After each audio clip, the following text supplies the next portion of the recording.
Good morning and welcome again to the People and Health Overview Committee, which is an additional meeting to the original one that was scheduled. If we can just go through for members of the committee to introduce themselves in no particular order, we'll just move from one side of the room to the other, starting with Pete. Good morning, Chair. I'm Councillor Barrow, representing Radipole Ward in Weymouth. From Ferntown North. Good morning, everyone. I'm Councillor Beryl Ezard from Wareham. Thank you. Councillor Orrell from Melcombe.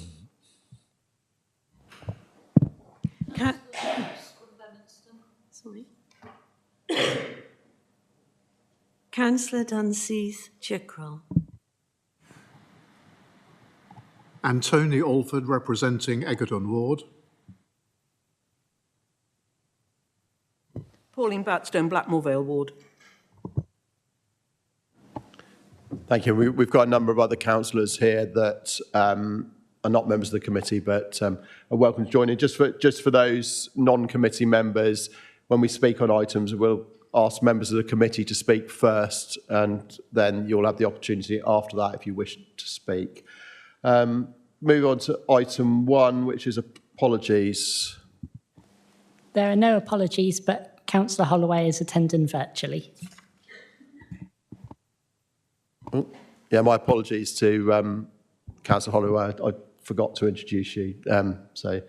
Welcome, and you're welcome to join in. And George is going to keep an eye on the screen if you do want to speak. Thank you, Chairman. Good morning, everyone, and apologies for not attending in person this morning, as I'm just not feeling very well this morning, so hence why I'm attending this on a virtual setting. But thank you, Chairman. Thank you. Does anyone, so item 2 is declarations of interest. Does anyone have any declarations of interest on the agenda? If anything crops up as we go along, then please declare at the time. Public participation, there is none. There are no questions from members. And so we move on to item 5, which is urgent items. There are no urgent items, which brings us on to item 6, which is the Dorset attendance strategy. Thank you, Chair, and thank you for receiving this report today. And I'm going to hand over in a moment to Kerry Smith, the report author. But I just wanted to introduce this as an incredibly important area for us in Children's Services and in our county generally. And the national focus that the Children's Commissioner is giving to increasing attendance in educational settings is very welcome. We all know that one of our mantras for this year has been safe in school and safe in school, and we want to really make sure that our children are in school, both being safe and achieving and being included and welcome. So we know that we've got more to do, and you're going to hear from Kerry around some of those areas where we've got particular focus to ensure that all of our children, particularly those with additional vulnerabilities, are supported to attend in the fullest possible way. Clearly, there will be some children who we will be really mindful around. Children with disabilities and additional needs might well find 100% attendance difficult, and we'll want to be thinking about that. But improving attendance for all of our children is our outcome, and improving attendance being everyone's business is a clear mantra that we'd want to ask this committee to help us to think about how we deliver that. I'll hand over to Kerry Smith. Thank you.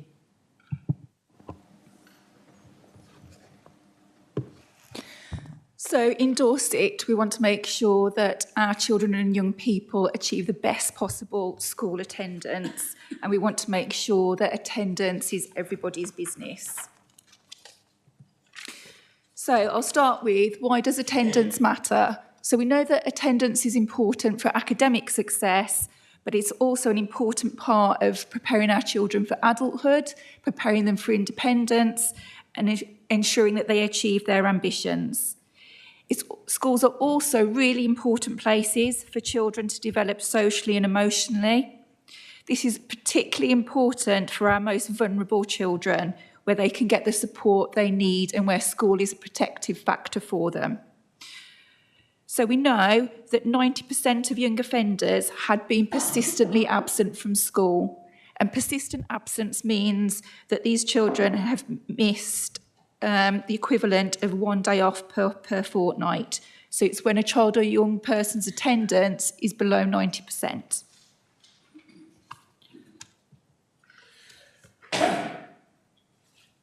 This data here is from the DFE, and it shows a clear link between attendance and success at school. So at Key Stage 2, pupils not meeting the expected standard in reading, writing and maths had an absence rate of 4.7, and that compares to 3.5% for those that did meet the expected standard in English, writing and maths. And we can also see this at Key Stage 4. So pupils not achieving grades 9 to 4 in English and maths had an overall absence rate of 8.8% compared to 5.2% for those that did. And then we looked at that from the Dorset context. So this slide here shows us at Key Stage 2 that our children that were in school for either 95% or above of the time, 61% of those did achieve the expected standard in reading, writing and maths. And that drops down to 47% when we look at children whose attendance was between 90 and 94%, and drops again to 38% when we look at children whose attendance was between 85 and 90%. And we can see the same pattern in Dorset at Key Stage 4. So our children that were in school most of the time, 72% of those children achieved basic grades in English and maths of 4 or above, the old C. This drops down to 56% of them for those children that were attending between 90 and 94% of the time, and then drops again to 40% for those children and young people that were attending school between 85 and 90% of the time. In May, the DFE released some new guidance around attendance for all of us to work to. So that's local authorities, schools and academies and governors. The main point of this guidance is that attendance is everybody's business. It is not an attendance officer sitting in a room, it is everybody's business. So we would like to get to the point that if a parent phoned up a dentist to make an appointment in school time, the dental receptionist would question that and offer an alternative outside of school hours. Another main point of the data is seeing attendance as a wider issue. Absence is often a symptom of wider issues that a family is facing. And all agencies and professionals with the family and with the child need to work together to understand the barriers to attendance and provide support. Our locality model puts us in a fantastic position to do this, as we're able to wrap around schools and families. Legal intervention should be the last resort that we would move to, and it must, if we do move to legal intervention, we must be confident that it's going to lead to a change in the family's behaviour that would then lead to improvement in attendance. This is the Dorset picture here. So the latest data we have is for autumn and spring 2021-22. We don't have the full academic year yet, but we can see that both nationally and in Dorset and in the South West, there was an increase in absence, overall absence. If we delve down into pupil groups, again, both National, South West and Dorset, we can see that children eligible for free school meals are more likely to be absent than their peers. And what's interesting is that if everyone who was entitled to free school meals took up that offer in Dorset, our Dorset schools would have an extra £4 million. So if we move on to persistent absence, and like I said previously, persistent absence is when a child or young person's attendance is 90% or below, so that's equivalent to having a day off a fortnight. 25% of enrolments were classified in Dorset as being persistently absent, which was just slightly higher than national. However, we do know in this period that the COVID rate in the southwest was higher, as was the illness rate, which may account for us being slightly higher. And again, if we looked at our children that are eligible for free school meals, both Dorset, South West and nationally, we would see that this group of children are more likely to be persistently absent.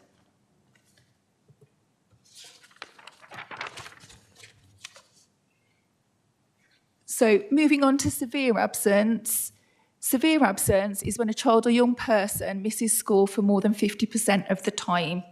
And again, across Dorset, nationally and the South West, we can see that there has been a rise in the number of children who are severely absent. Again, children who are entitled to free school meals are more likely to be severely absent. But it's also worth noting that in Dorset, 25% of our children who are severely absent are not eligible for free school meals and are not identified as SEND. So it's really important that we don't miss that group of children that wouldn't fall under some of the vulnerabilities that we would usually look at. In terms of absence by group, we tend to be roughly in line in Dorset with national. The one that sort of stands out the most is the traveller of Irish heritage, but it is worth noting that it was 20 children on our school census that had identified as traveller of Irish heritage. Our response to the DFE guidance was to hold a Dorset attendance workshop. This was really well attended. We had over 80 professionals there, both from schools, from health, from police, from Youth Justice Service. We also worked with Dorset Para-Carer Council to have families there as well. We started the day by identifying strengths that we already have in Dorset, which you can see there. We broke them down into strengths in schools. Delegates at the workshop agreed that relationships, community links, care, values and policy and processes, as well as communication and tracking, were strengths. They identified the strengths in the localities as whole family working, communication, relational practice, parental support, contextual safeguarding and the data that we hold that enables schools to identify priorities. We also looked at the strengths in our communities, which are our children and young people, family and neighbours that support with transport when it's tricky to get into school, volunteer groups and health.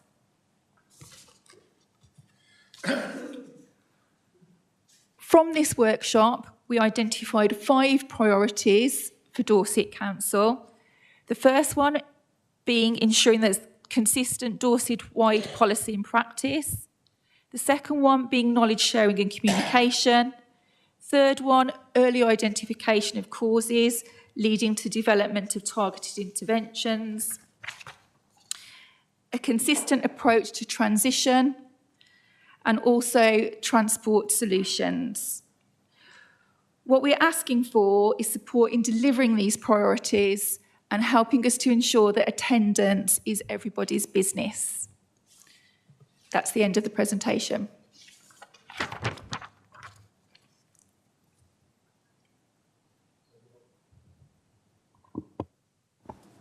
Thank you. Do any committee members have any comments? Councillor Ezard. Thank you very much for the presentation. And having looked through this, I used to actually be a school secretary back in the 70s and 80s.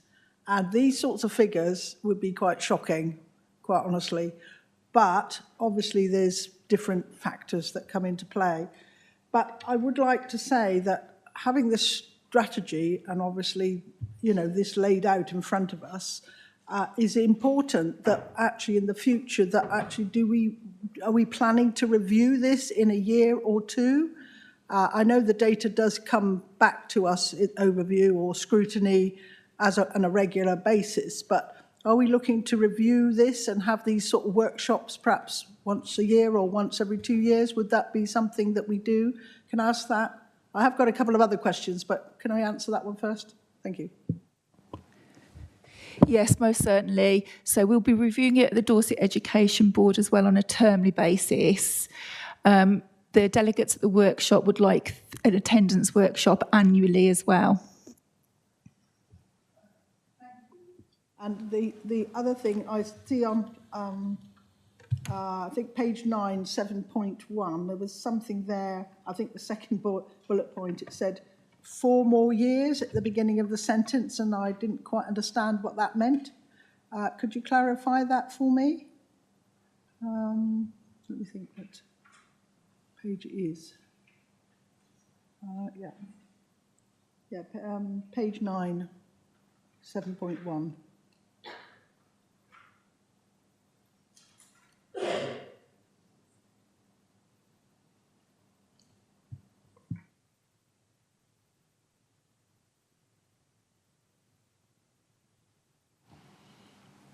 If I might, Chair, I'm not sure I understand what that means either, Councillor. So I'm not sure I can quite make sense of that sentence either. So my apologies. We'll come back to you with you. I think it's probably talking about the reality of having more years of schooling clearly has a positive impact upon reducing mortality, reducing obesity, etc. But I'm not sure there may not be a typo in there as well. But the basic principle is the longer you're in education, so it carries through into being in tertiary education too. The longer you're in education, the less likely you are to suffer from some of those health conditions. Thank you.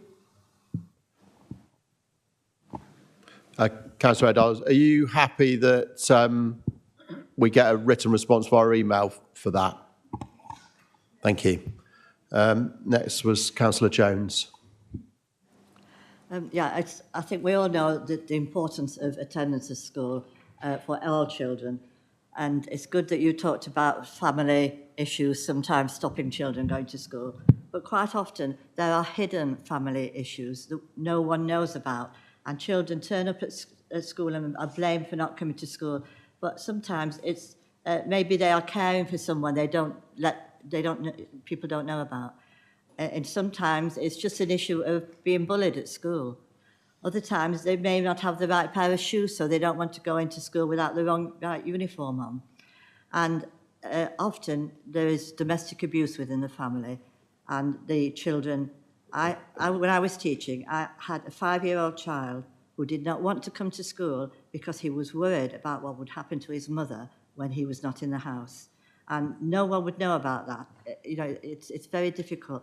So I think sometimes we need to go beyond just the locality looking at things and make sure that somehow we get into the real reason why children do not attend school. It's quite often not the child's fault. It's something that is happening in the family, which, as I say, is hidden and not known about. And hopefully we can somehow address these issues.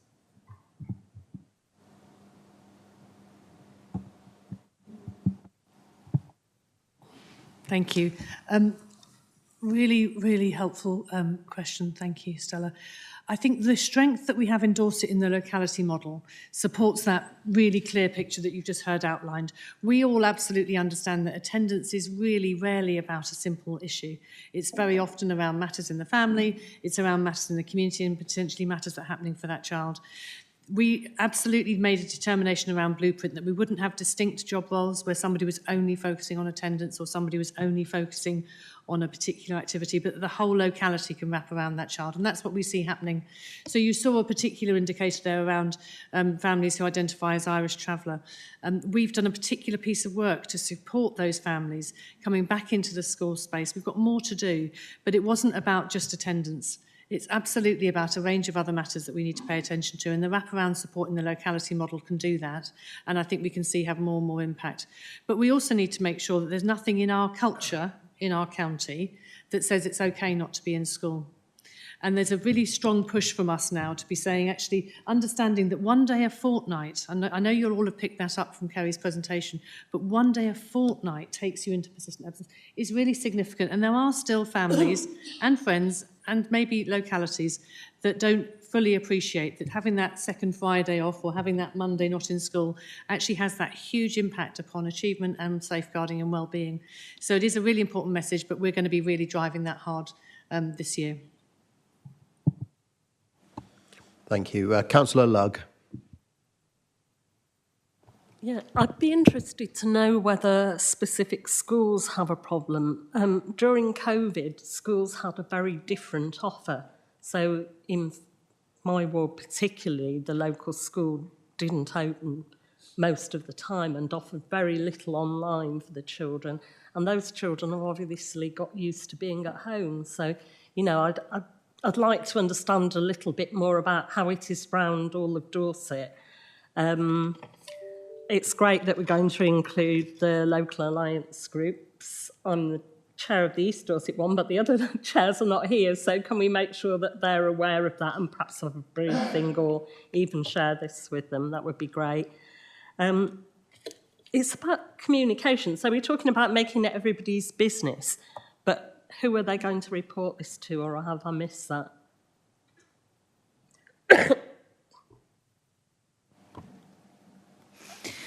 So in terms of the last question, every school has a link inclusion lead. They have a link family worker, they have a link specialist teacher, and they have a link EP that they're able to work with. They have at least termly, if not half-termly, meetings to meet with them. The locality model lends itself really well because there's those relationships and links in the community for people to be able to talk about issues and to discuss issues with. It's great that you're chair of the LAG, because I think the LAGs could be really key in this, in making it everybody's business and bringing in volunteer groups. And I think that would be a good place to perhaps share some school level data and locality level data. Thank you. Councillor Barrow. Thank you, Chair. Just a couple of points. It's really good to see this sort of idea of making it everyone's business, because I'm a governor at a local primary school. It's very small, limited resources, and we can't say it's all down to the admin staff in the office, can we? You know, which is sort of where the phone calls start and, you know, where's your child today? So the fact it's being supported as everyone's business is really good. No one's mentioned holidays yet as a source of school absence, so that's something else that needs to be publicised, I think, because it's not okay. And the other point was about the data. You did mention you're going to present an annual report to the Dorset Education Board, but are we going to have some sort of key performance indicators around this, which are going to regularly be published, say termly, and are they going to be publicly available? Thank you.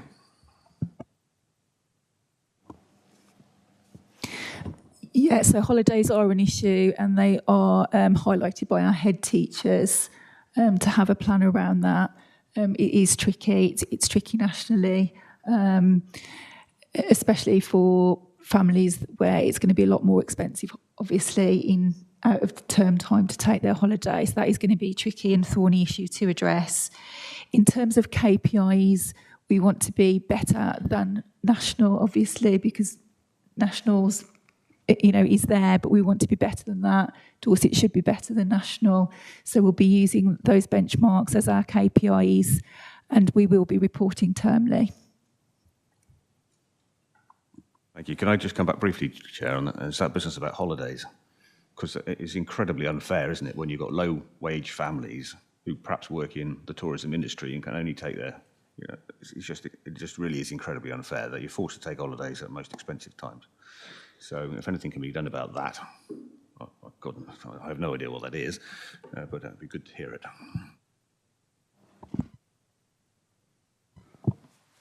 Thank you. If I can pick up on perhaps the political aspect of that question, because I know I'm often challenged about should parents be fined for taking their children out of school during term time. I think the challenge around that is that you create a hotbed for resentment when you're trying to build a positive relationship with families to ensure that they understand the importance of schooling for their children and a high level of engagement. I'm also very conscious that those who can afford to pay won't see it as a deterrent, and those who can't afford to pay won't be able to pay. It's utterly counterproductive. We really got to have the focus on building strong relationships with the schools. And the point that was made earlier on, which is so often poor levels of attendance in school are related to something beyond just not turning up to school. There will be other factors that need to be really understood and questioned, and it's so important that we do that piece of work. But I do accept the challenge, which is that we must be aware of when a child is taken out of school purely for the point of view of going on some form of family holiday and how we respond to that. So I know, for example, I think it was St. Osmond's School a couple of years ago, rearranged its half-term holiday. So they actually had a 2-week half-term, which allowed families to book a holiday period outside of what would have been that peak time. And I think that's quite a clever way of looking at trying to resolve the problem. And it was well planned and it was implemented, and they did well with that. And it's that sort of creative thinking that we need to see in our schools responding to the very real challenge of, there are lots of hard-working families across Dorset will have an ambition to go on holiday next year, and we want to be able to help them to achieve that. How can we make it happen for them in a way that doesn't interfere with the school's timetables and itinerary? Thank you. Councillor Batstone. Thank you, Chairman. You mentioned the 20 children who are in families self-identified as Gypsy and Traveller and Irish Traveller. And I've got a particular interest there. I have a number of families who would identify themselves as Roma, Gypsy or Traveller in my patch, but actually they wouldn't. They calmly get on with their lives and their kids are in school, and there is a very high priority given to learning to read and write, especially because there are those in the past who haven't. But I just wondered, and I should know the answer to this, I don't, how closely you're working with Cushti Bok and also with the Gypsy and Traveller Liaison Group to try and understand the issues with our Gypsy and Traveller families. And also, I know that the Gypsy and Traveller chaplain is looking at education in the diocese and how we might, if necessary, have distance learning for those who are on the move. So just where are we going with that? So we have reached out to Cushti Bok. They were really supportive. I went to some of their training and had a conversation with them afterwards, and they would really like to be part of this. We've also worked with Dorset's Youth Association group in Dorchester and been really successful working with them. I know that Piddle Valley School, for example, the first school there, have been going out, doing lessons there and building up the relationship. Dorset Inclusion Team Manager in Dorchester, he's doing some great work, like I said, with the Dorset Youth Association about engaging the community with education. He's had some really great success there, and it's about replicating that now across the rest of Dorset where it's needed. Thank you. Councillor Dunseith. Thank you, Chairman. I just wondered what the Dorset Inclusion Toolkit was and what was Orchestra, which are both mentioned in your report. Thank you. So we're working towards developing an online tool for our schools that encompasses everything to do with inclusion.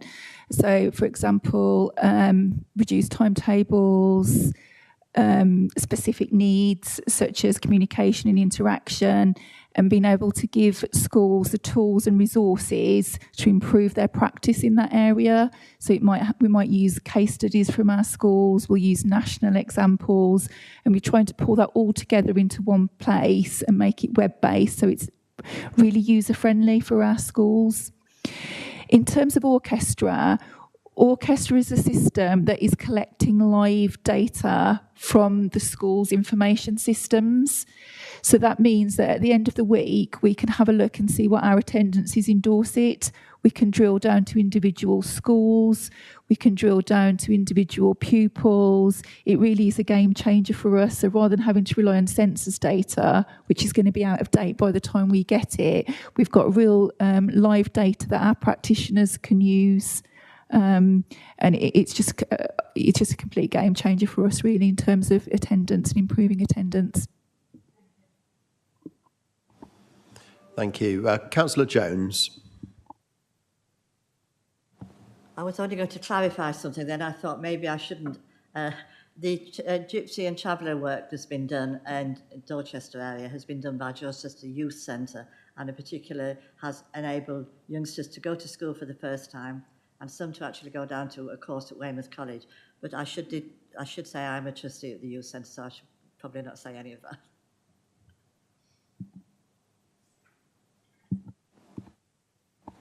Thank you. Councillor Azard. Similar to Stella, I'm a trustee of the Purbeck Youth and Community Foundation, which is the Wareham Youth Centre, which does outreach in Wool, Corfe Castle, and has an outreach vehicle, which actually the Citizens Advice actually use as well. But we do quite a lot of work with families in the area, and I actually volunteer at the Corfe Castle Youth Centre, and I was really quite amazed at how many children are so needy at the moment. You know, they have ADHD, they've had parents that they've lost through really scary situations. I only know that through the youth leaders, of course. I don't, and it's all confidential. But it's quite scary that you know, youth clubs are so important, and if people haven't got them in their area, please do get in touch with their local youth centres, because these are safeguards for these children. It's the only time that they get to come out sometimes, and you know, the youth leaders are saying to me, you know, the trained youth leaders are saying, this actually has done so much good for the families, because it lets the mum and the people who are caring for them to have a break, and it really does mean that they can let off steam and have a really good time. And, you know, I witnessed that. The other thing that I wanted to say and reiterate really was that with all these things, how do we, you know, use it like a deterrent? What deterrent is there in schools that you can? It sounds awful to say deterrent, but how can we avoid then so many children being taken out of school? Because it seems to me that parents now think, yeah, I can do it willy-nilly without getting any sort of you know, somebody actually sort of making comment, even from the school. I know that you know, Councillor Parry said, oh, we've got to be so sensitive about stuff, but there is a limit to what, you know, you should be doing to say, well, look, we have and the parents have, they have an obligation for their children to be in school. And is there ever this sort of thing that parents have a letter at the outset of their children coming to school saying, this is a statutory obligation on your part that your children come to school? And I'm just wondering whether we ought to reiterate that with school, you know, teachers, head teachers and things like that, to ensure that families understand that. Because when I talk to some people, sometimes they say, well, we didn't know that, or it's not made clear. And I know we've got a corporate, you know, obligation as well. But I think when you say it's everybody's business, the other aspect of this is everybody's business. In the old days, you know, had a school attendance officer that went round from each school.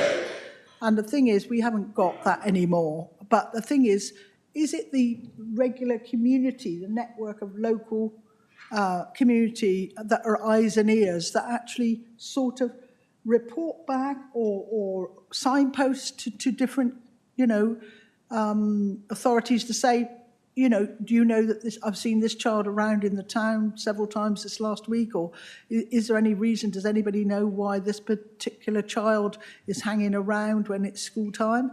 I mean, it may be that it's justified or it's okay, but when you say it's everybody's business, you do feel a little bit that, am I letting this go by if I'm noticing this? So I think that it works both ways. Can we have some sort of answer to that, please? Thank you. Thank you. If I just come back for a moment to the issue about how are our children at the moment, because you know, there's some really powerful sense around for people at the moment around families are really struggling, and they are, aren't they? And what we know is that coming through this pandemic into this sort of the third year really is a time of greater challenge for all of the other reasons that we understand. And we're wanting to work ever further and ever faster with those families and with those communities to make sure that we can pick up on all of those issues that we really understood at the very beginning and we can really see now as evidenced. So we know that some of our children have fallen backwards. Well, how wouldn't they? You know, they were out of school for so long, and we know that many of us felt that the school should have been the very last to close and the first to open. And we know that for many of those children where there were additional needs and concerns, those are now being exacerbated by families living under some really challenging positions, which is why we're doing all sorts of campaigns to drive more income into those families and into those schools so that we can see that really working. But we're also being very supportive and demanding of our schools about making them a welcoming environment. You know, if school is somewhere where you can go, you can be warm, you can have a free meal, and you can be cared for and educated, well, wouldn't that be a great thing for all of our children? So actually making our schools the warmest, welcoming, highest attaining pieces is actually our biggest way in which we can achieve attendance. So our drive for making sure our schools are the very best they can be is also part of our attendance drive. But you're right, we do all need to be kind of good citizens around thinking, how do we have that conversation with people around, you know, when people casually talk about keeping their children off at home, how do we support those difficult, challenging conversations? There are all sorts of places, as Kerry's described already, where we can have those conversations with our schools. The youth at risk panels, people can bring children there if they're concerned about that. And you know, as part of an ongoing commitment, we allocated 100,000 to allocate to a range of youth projects over the county. That's all been allocated very quickly this year. Yes, you're right. There's a lot of ambition to see that youth capacity in our system. We are really pleased to be able to continue to deliver targeted youth work in a way that many other local authorities can't. We know it's celebrated. We know it's developed things like the Pineapple Project. These are all really important activities around our most vulnerable young people, but also really thinking together about how do we make sure that in all our community spaces, and for you as community leaders, getting that message out there. I really think it's important, the idea you're saying about, do all families know at the beginning of their children's school journey the power of being in school full time? We can think about that in terms of our comms strategy. I think that's really important. I think I'm trying to think, Kerry. So we do have a process in place as sort of a clear process for schools to follow that we're just reviewing as well in the light of the new guidance. The first step, just to echo what Teresa said, is about the culture of the school, being warm, welcoming, being understanding to individual families and children. There is a template letter for schools to use, and schools have been quite complimentary about that goes out at the start of term. But even before that, in the transition process, when children are transitioning to their new schools, at the sort of sessions that they hold with parents and families and children, it's highlighted there by our schools as well. In terms of further work, so inclusion leads meet regularly with our schools. For families where a lot of support has been put in place but attendance isn't improving, our inclusion leads work with the schools to have something called inclusion panels with our families and children. We will always prioritise supporting and put support first, because attendance is a complicated issue, and I think, and other people in the room have talked about some of the challenges that our families are facing. That is really important. There are legal interventions there, but they would be a very, very, very last resort, and also we'd need to be confident that actually that's going to lead to a change in behaviour of the family and improve attendance. Thank you, Chairman. Thank you. Councillor Parry. Yeah, it's coming back to the point that we have an ambition as a council that our children go to good and outstanding schools across the county, and that figure is now over 80%, and we have further ambitions therefore. But clearly, for a school to not only achieve good and outstanding, but to sustain that position, they are going to have to see a really inclusive culture, and part of that inclusion will be school attendance. It's a critical part to it. But the sensitive areas, and we have to reflect on this, is that we also have seen huge growth in things like educational healthcare plans. So more children with additional needs are maintaining places in our in our mainstream schools across the county, and that's to be welcomed. But I know that is often tempered with increasing times of absence from them to either deal with their medical requirements or their additional needs, to be assessed, and treatments to be received, and everything else. So it is a very difficult picture, and what I don't want us to see is losing sight of what we're trying to achieve, which is a positive environment for children to be educated in.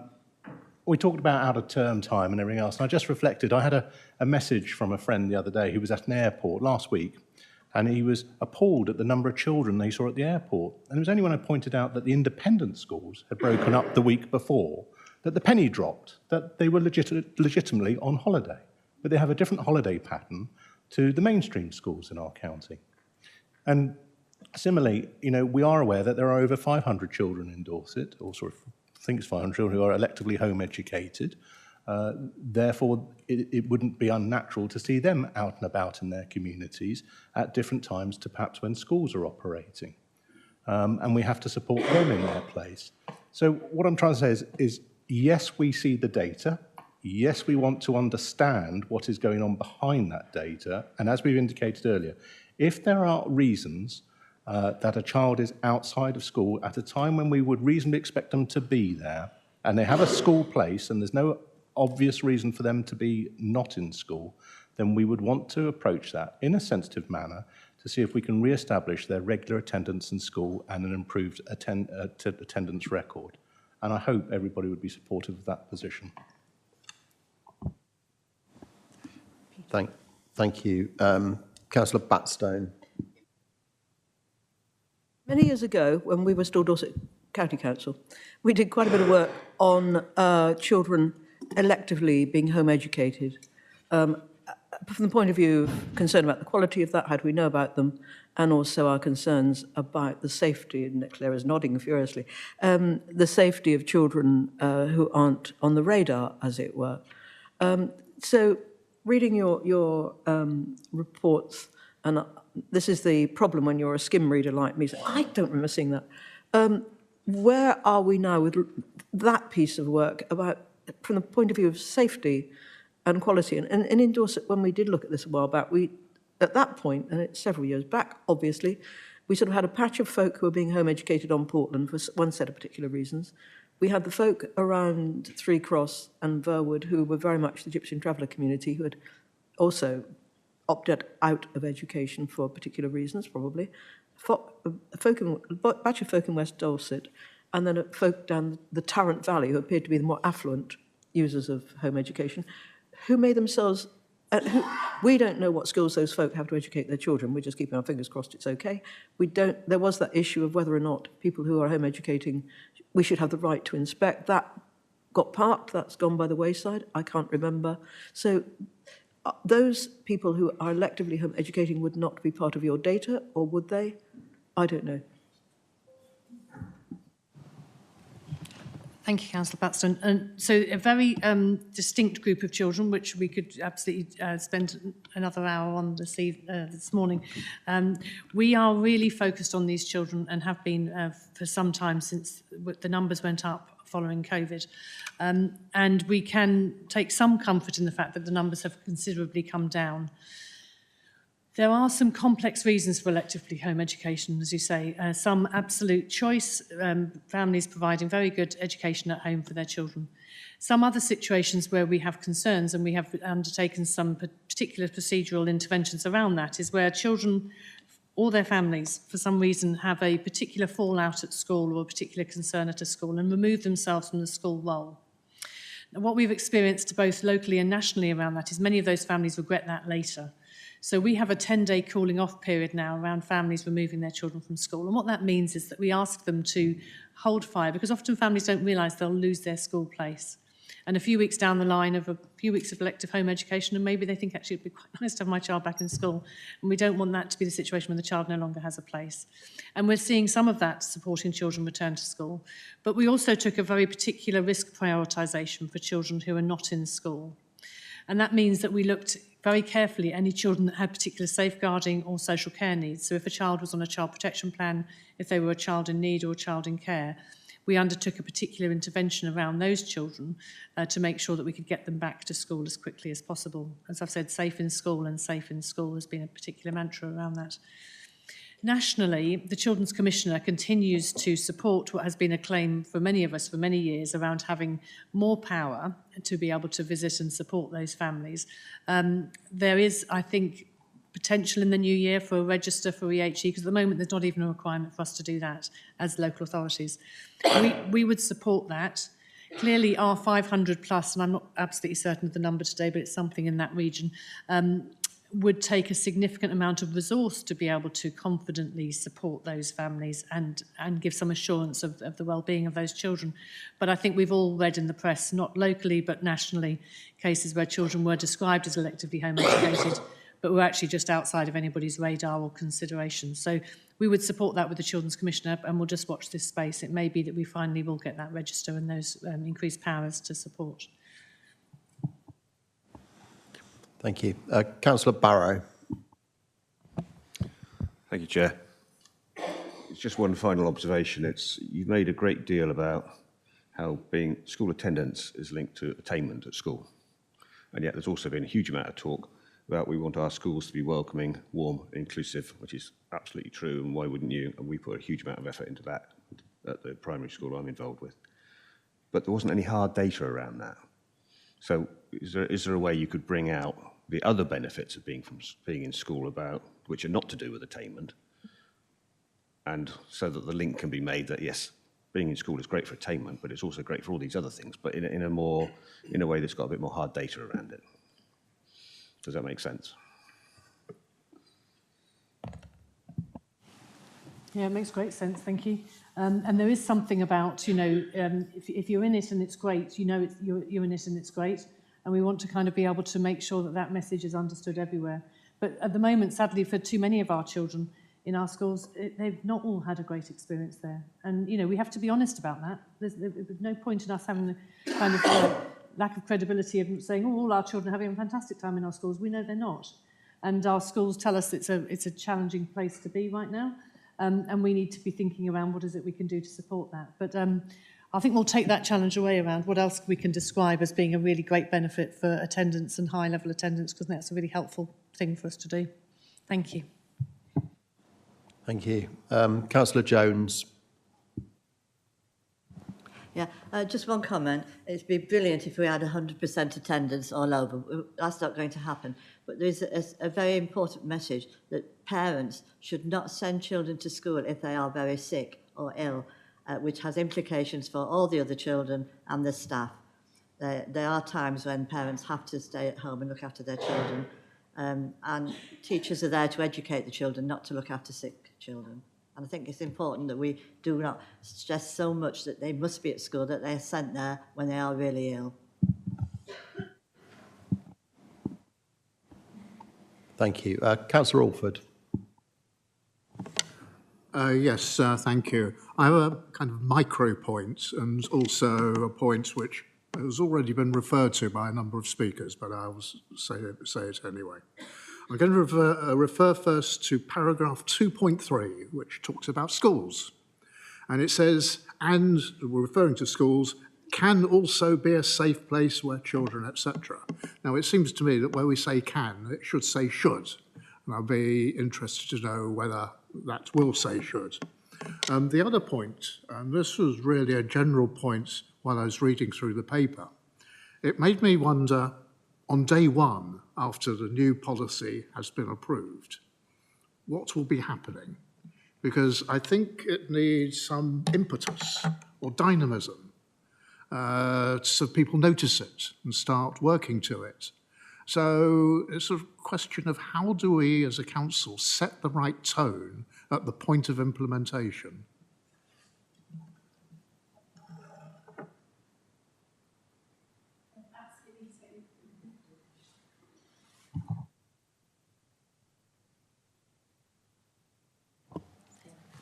Sorry, absolutely take your point that perhaps it should say should and not can.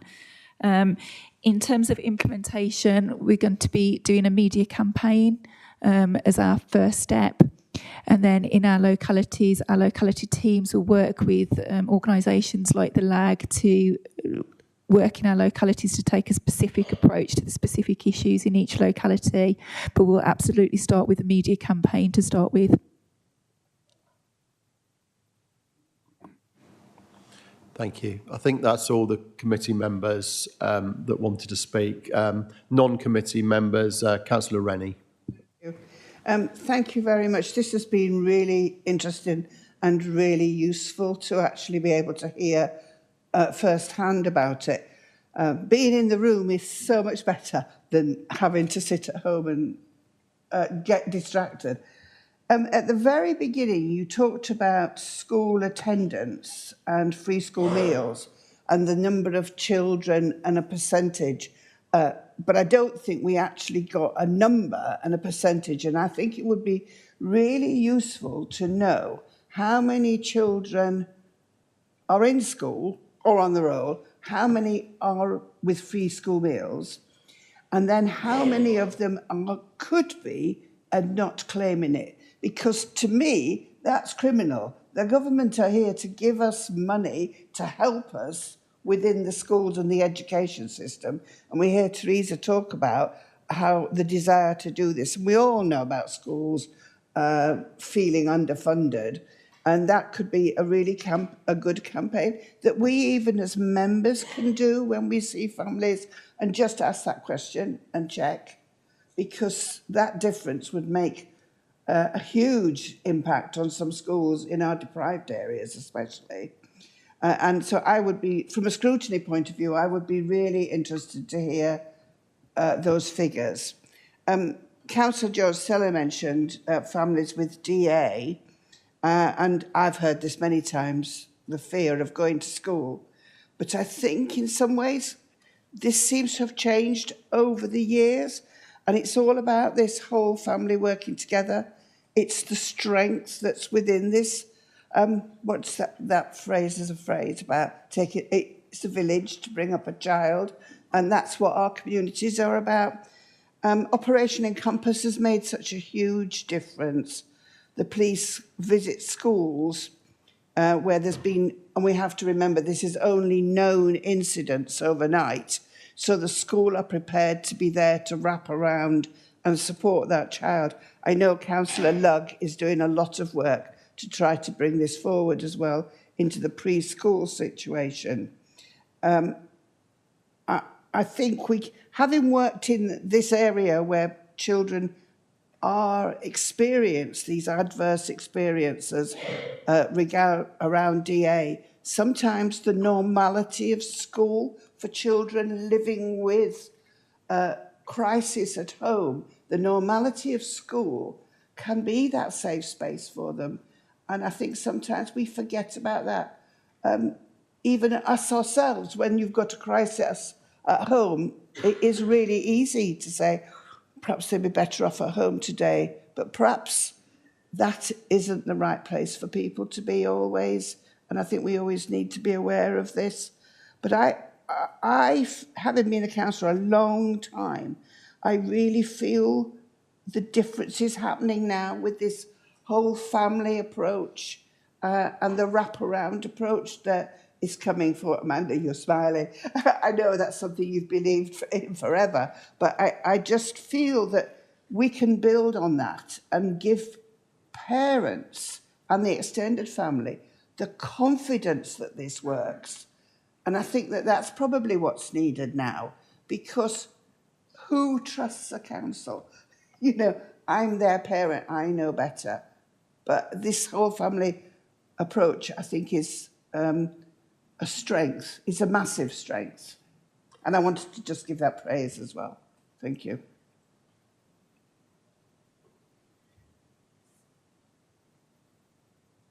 Oh, sorry. Thank you, Councillor Rennie. And I think, you know, we vigorously agree in terms of it really does take us to engage with the whole community, the whole extended family, and everybody around those children to be able to make those differences. The presence now of orchestra and the power of orchestra being that system that most of our academies have also signed up to means that we'll have that sort of level data, which we haven't had until this time. So I think, as Kerry described it, a game changer for us. It means we will be able to know at a really granular level which children are in school, which schools, and where we need to really target those gaps. So that will give us a real strength in that data for the coming year. But I would agree with you. We have been pushing out a campaign about Healthy Start and free school meals for many months now, but we can't do enough, if I'm honest. You know, the gap there is still too wide, and we do really encourage everybody to, you know, talk with communities, talk with families. It doesn't need to be a stigma, and it doesn't need to be complicated. Have that, you know, that real understanding that not only does the child get the free school meal, but the school gets the pupil premium. And that's a really important double win for those schools and communities in terms of having extra funding there. So we'll continue to do more with our public health colleagues around that, but absolutely grateful for everybody doing everything they can in terms of getting that message out. Thank you. Perhaps could I just say as well, the free school meal has to be a meal the child will eat.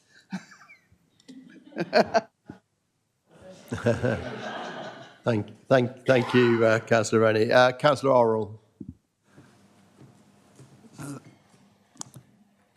Yeah, thank you, Chair. My question is on localities context, so pages 8 and 9. Obviously, I'm particularly concerned about Weymouth and Portland and the schools there. The context of this is that although the schools are generally supportive and a lot of the mental health and social support is delivered through schools, but looking across Europe, there's something badly wrong with our whole system, because the outcomes for children in terms of mental health and adolescent distress, we're right at the wrong end of the league. All the other Western European countries are doing better, so there's something toxic in our schools, sadly. I postulate that's probably that we've become very academic and with a lot of testing. And that probably hits the white working class areas who've performed worst in that system, which particularly affects Weymouth and Portland. So the first question, is there anything within this council that we can do to make our schools warm and welcoming?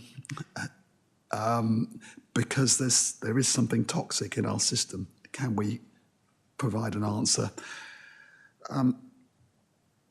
The other bit is a bit more specific to the schools. My own observation from being in the area is that we had 4 secondary schools who were all kind of coping pretty well, and they all got good ratings over the last 15 years or so. But then my observation, you may or may not agree, was one of them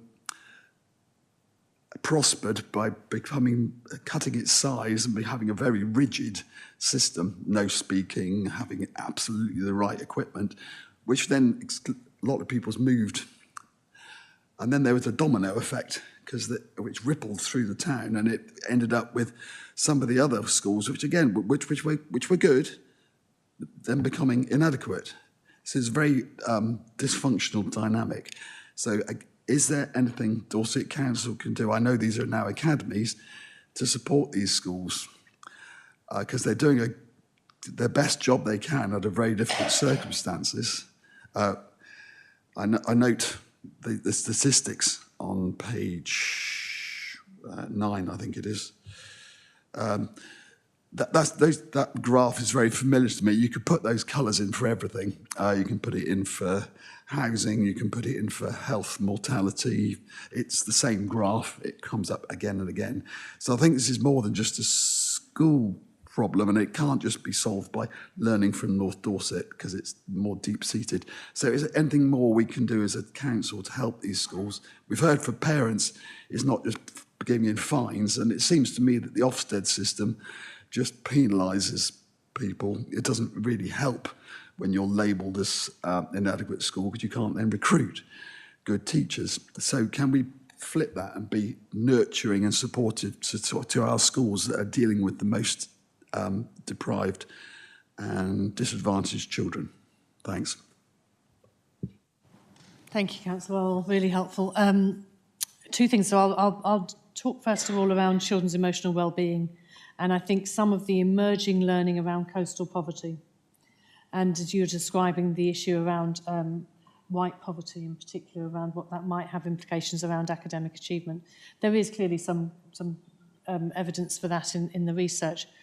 What we also know, and what we're really looking at with our schools, is around how happy our children are with themselves. And what we've been really thinking about and listening to our young people is about how warm the welcome is in Dorset, especially if you have any actual issue of diversity. And that diversity may be about race, it may be about gender, it may be about sexual identity, or it may be about being a young carer. But those particular protected characteristics come up time and time again in our children who aren't feeling generally well in their emotional well-being. And so we want to do much more with the whole of our partnership around that general emotional well-being, and that is part of our ongoing strategy. as well as making sure that the actual service for our young people with mental health needs is improved. You know very well the issue about how long children wait for that support is not something that any of us are satisfied with. And we need to make sure that both that general emotional well-being, you know, how much our young people can just be happy in who they are and in their skin, and they can be happy in who they are and in their skin because they're welcome, is a real big part of our strategy. Equally is making sure that we get that right support around emotional well-being for young people. As they've come through the pandemic, we know young people have been much more troubled. You can't learn in school if you're not feeling okay. That's the reality. So we've got to deal with that. All of our schools are welcomed into, and many are joining, our education board. That education board is populated by both chief execs of our academies and our maintained schools, and really a very strong partnership with our police and health colleagues too. That education board is looking at all of those matters really, around how can we make sure that we can support all of our schools in having a great Dorset curriculum, having a great offer for all of our pupils. I don't see or hear the distinctions between academies and maintained schools here that I heard 3 years ago when I arrived. And I do feel that everybody understands the need to work together into that inclusion space. We know that the Ofsted piece is really powerful, really important, and yes, we're seeing some great improvements in our schools. I personally have been very public about the fact that I'd like Ofsted to also grade on inclusion. They don't at the present time, but I think actually you shouldn't be able to be a good or outstanding school if you're not also an inclusive school, and I maintain that position in terms of if we really want to see a change around what that means. It won't just focus on attainment, it must also focus upon the lived experience of the children. I think our schools don't disagree with me on that. I think we just really, you know, all of us needing to work together to how we achieve that. Thank you. Councillor Parry. Thank you. I just want to pick up on one of the things that Councillor Orr was talking about there. And it's a reflection on a recent visit I did to a primary school, and I was delighted to see one of the things they were talking to the pupils about was online safety and actually how to handle some of that social media comment. Because one of the things that none of us here had to experience in our time and our childhood was actually coming home and being subjected to the bullying once you got home via social media. But it's a very relevant part of growing up today, I'm afraid, for too many young people. And it really is getting that message across to them that, you know, these keyboard warriors who come after you, and we get it as counsellors, and we're battle-hardened through the years of experience and all the rest of it. But if you are just starting out in that adolescent space and you are getting subjected to the most awful abuse online in some cases, it's harrowing, really harrowing. And it will affect your mood and it will affect your mental health. And the message has to be getting through to them. If that comes up, one, you need to flag it up so your family and your teacher and others are aware of it. But also, don't be afraid to just switch off the machine and go out in the countryside and enjoy the best bits of living in Dorset, because you won't find them sat in your room crying your eyes out because some keyboard warrior is making your life hell online.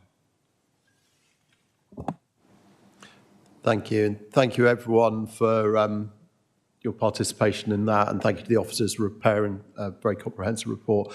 I'm happy to, from the chair, move that we accept the recommendation to support the attendance strategy and the associated plan with it. So do I have a second there? Second. Councillor Batson, all in favour? And I've been prompted, would we like to recommend that to Cabinet? I'm sure we would. Yeah. Yeah, thank you.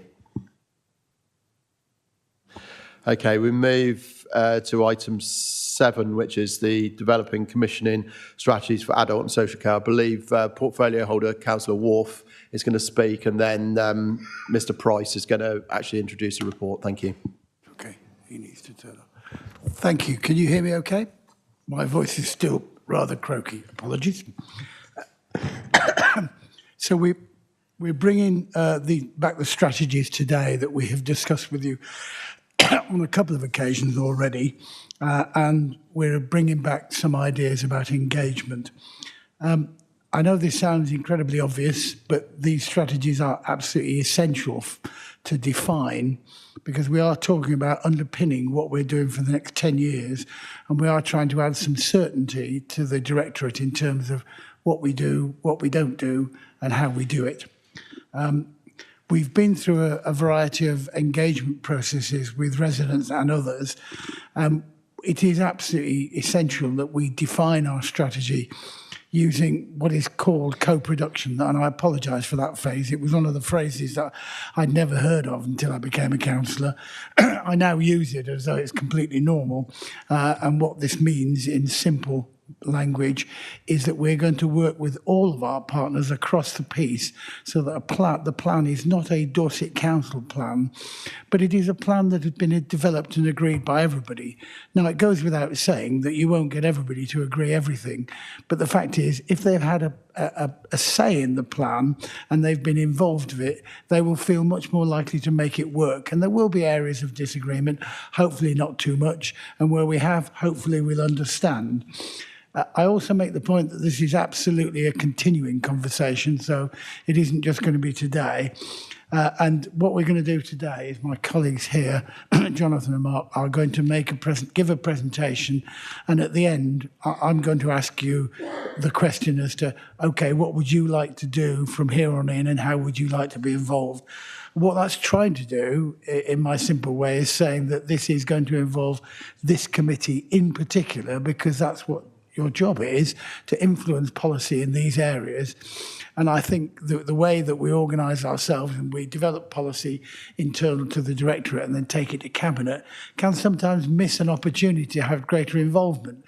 Now, we've got the greater involvement in terms of working with our partners, but what we're doing is going through this particular committee to develop policy continually before we finally come to a 10-year plan. And I would point out, and I think I said this at the last meeting, when we do get round to presenting the 10-year plan, actually, that's not going to be the important thing. For those of you who are strictly Come Dancing watchers, the journey is actually far more important. And well done to Hamza. And so I'm looking forward to your involvement today and going forward in this process, which is still very formative, and you will play a major part in it. If I can hand over to Jonathan and Mark. Thank you. Sorry. Thank you, Peter. Just as a bit of a recap, we came here in June, the end of June, with 4 strategies. So an overarching strategy, and then 2 strategies that focused in on the needs of people over 65, so older people, and one that focused in on the needs of those under 65 with support needs. We also brought an overarching carers strategy. So those were presented.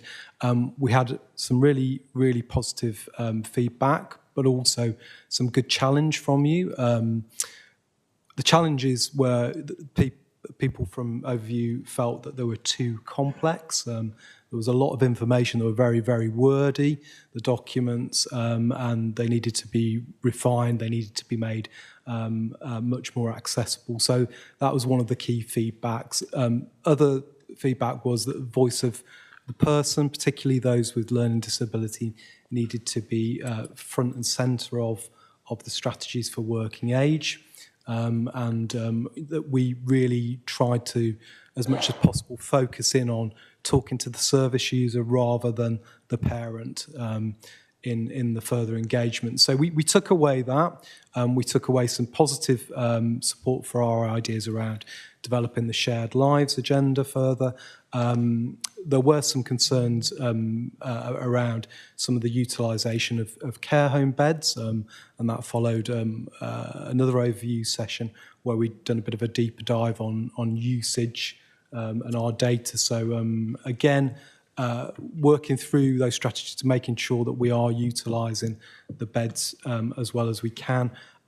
There is an additional piece of work that's taken place, which is looking at the data as well, which we'll probably come back to at another point. Very much the involvement of carers being front and centre. So we brought forward a proposal that we would go and engage further over the next 2 months from that June overview session, and we would go on a public roadshow out into all of the different localities to talk to people about the strategies. So this presentation today is really giving the feedback that we got in addition to that feedback from Overview. big thank you to everyone who participated. We had a lot of input through various different channels over the 2 months of work, and then we've started to compile that and bring that back. So, 6 roadshows across the county. Mornings were dedicated to engagement with our staff, which was great. Obviously, the pandemic had been a difficult period for adult social care in particular, so spending time with the staff in their workplace was really, really positive, and we got some great feedback. The afternoon sessions were then open to the public, and as I say, we got some really positive and insightful comment from people. We then did a further 9 drop-in sessions, which again were in different parts of the county. There was an online opportunity to comment.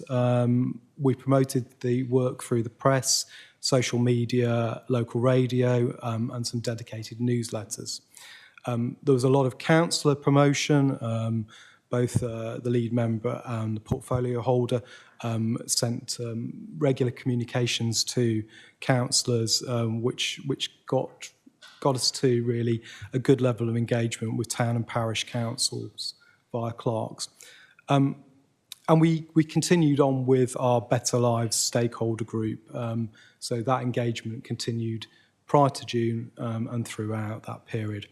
So the feedback that was gathered, we found that we didn't have huge amounts of in-person attendance from the public. We did have some really good conversations with those people that did, but the numbers were quite small, and I think we reflect back on that, just around how comfortable people are in face-to-face consultation engagement moving forward, and some of the techniques that we may need to work on to build that. But some really good conversations. And again, thank you to those who attended. We were able to add to our network of people to engage with on an ongoing basis. There's some really great volunteers who said that they'd like to continue on the journey with us around developing these strategies and adult social care more broadly. Lots and lots of engagement frontline staff. As I mentioned, it was positive to get out there, and obviously they are hugely connected to the people that use our service, and were able to give us some really good insight as well. Lots and lots of post-its. So Mark has spent the last few months interrogating those, but a huge amount of material that came through. So all of that material is available. Some of it was relevant to the strategy, some of it was more relevant to social care in general, but all of it very positive assets for us to have. I'm going to hand over to Mark now, who's going to talk to the detail, and we're going to pause at each slide just to take questions and feedback. Okay, thank you. So first we have some observations generally about the strategies and the strategy set, and then we go through each of the strategies, and as John's just said, we'll pause at each point if that works for the committee best, to then take some questions. So the point that the committee made about the sort of length and kind of wordiness of the strategies, and there's a lot in there, was echoed by some of the feedback that we received. So we are now working on, I'll talk a little bit later, about a more direct, kind of more punchy kind of strategy set to bring forward to Cabinet. There was some discussion about the question about a better life and what do we mean by that. And so again, the redrafted strategies will sort of unpack that a bit. And in particular, one comment that was brought to us was, what do you mean by a better life? What's wrong with my life now? And I think there's that sense of that's not what we're saying, and we are sort of talking about how we help people to live their best life in the way that they set out and the way that they think about that. So certainly I think putting that context in there, we've done that work. And another point that did come forward was around, was there sufficient in the strategies about how we're managing demand? Now, I think we quite strongly feel there's a lot in there about how we're managing demand, but potentially if that's a piece of feedback about making it a more direct discussion point in the strategies, then that's helpful. A quote. So I've put through this presentation a few quotes so that we do have some of the voice of the people that we engaged with. And I think there's not a lot extra to unpack from this slide other than just to kind of really highlight the importance of the co-production work and of the engagement work that has happened, and to echo the point that Councillor Wharf made at the outset, that this is the beginning of a process, not the end of a conversation. So, and I think for those who did have the opportunity to sit down with us and to talk about their experience of the social care system, that invariably that sort of ended with a sort of an appreciation for having had that time to be able to have that conversation, and that we were taking it into our thinking and helping shape the future of the care system. So if I just do the overarching strategy and then pause. So members, I'm sure, will recall that the overarching strategy had a lot of the content about how we manage the commissioning and planning of the social care system, the adult social care system, as well as some of the key themes around prevention, direct payments and individual service funds, and market sustainability. Some of the key points, and each of these ones what I've tried to do here is split out some big themes that either were quite repeated or are significant changes that we are thinking about and incorporating into the next draft. And then at the bottom of each slide, you'll see there's where people have made comments that we feel effectively are backing up what was already in those strategies. That doesn't mean to say we're just dismissing them. They certainly are all helpful for kind of helping us think about whether the language is right and whether the point lands in the strategies. So just to make that's quite an important point, I think. So key points about the overarching strategy we heard: workforce. Lots of people talked to us about the workforce and supporting the workforce. And I know from the conversation that we've had in connection with the market sustainability plan that we brought here a couple of meetings ago, you'll be aware that the workforce stability is key to those plans.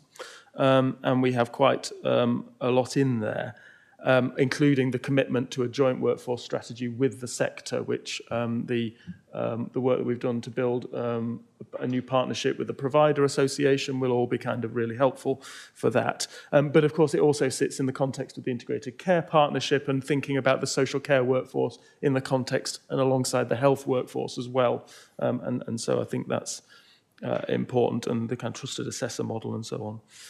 Really important conversation that was at the, was it Weymouth or where? I can't remember which of the meetings it came up at, but it was a really important challenge about, we use community a lot. It's really important and really central to our prevention ambitions, building that sense of resilient communities that are kind of around people as they develop the need for support. Can be there for them to draw on as part of their, if we're thinking about strengths-based working, how do we help people to maximize their strengths and therefore their own ability to shape their life, even with additional challenges. If we're doing that, then community is really important. But the question came back, what do you mean by community? Now, part of the answer is that it means different things to different people. For some people, it's just a small network of friends. For others, they very much place that as the place they live, and they kind of ground it in the kind of town or the village or something more wider, the voluntary and community sector, all of those organisations. So in the strategies, there will be an unpacking of that, and there'll be a bit more of a discussion about what we mean when we say community. So that was quite a valuable conversation. We also have points here as well about digital access, self-service, needs to be slick and modern. People don't need to not be repeating their story, and that's absolutely in some of the work that we're doing around adult social care reform. And so, again, that was a useful pointer to kind of raise that up the profile. And then just finishing on that kind of quote there, there's a couple of quotes that remind us that information and advice is needs to have, called it here, a personal touch, but the kind of human touch that sometimes it requires more than the kind of leaflets or a website or so on. And there's a couple of points there that helped, in a sense, points us to think about that when we're developing our plans, and that's certainly in the conversations that are happening through the reform group at the moment in terms of how we prioritise the resources for the kind of personal conversations on those kind of complex or kind of where people are having difficult issues in the system, and helping them to navigate that through, and using and harnessing our partnerships with everybody across the adult social care system, because getting this right is an all of us question, not merely for the council. So that's I think helpful. So if I just pause there, we can perhaps take some comments on the overarching strategy. Councillor Jones. You mentioned that how important it is, the staffing is so important to all this. At the moment, we see many care homes advertising for staff because there's a shortage. Is there a ratio of the number of staff to residents, or is it just home by home that does it?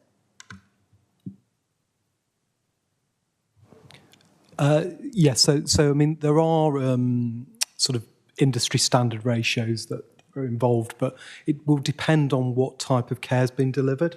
So each home, will have its own sort of principles that it works to, and it will also be carried through in terms of the assessment of need when a person comes into the home. So there's lots of positive recruitment going on at the moment. We are hearing from some of our providers that are able to recruit. So there's movement there, I think. But in answer to your question, it's different to each home and each sort of type of service that's being delivered. Thank you. Councillor Lugg.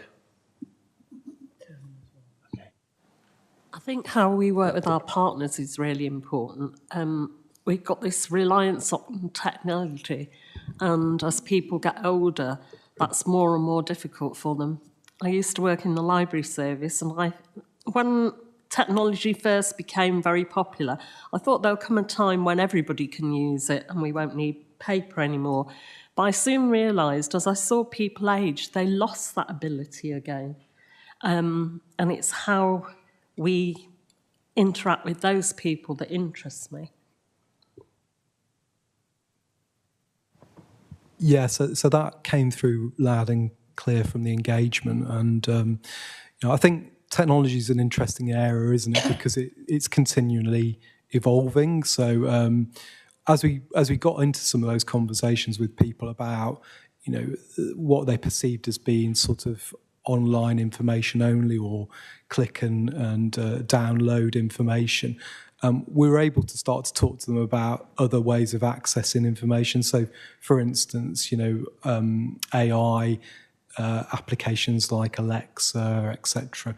Do start to allow people access to content without necessarily needing to use a laptop or having those IT skills. And there's a whole evolution of that type of technology that sits in our technology-enabled care work. So I think it was really helpful conversations and to understand what works, what doesn't, but also to sort of promote some of the different accessible ways of getting online, if you like, for information. But I think it's definitely a key area.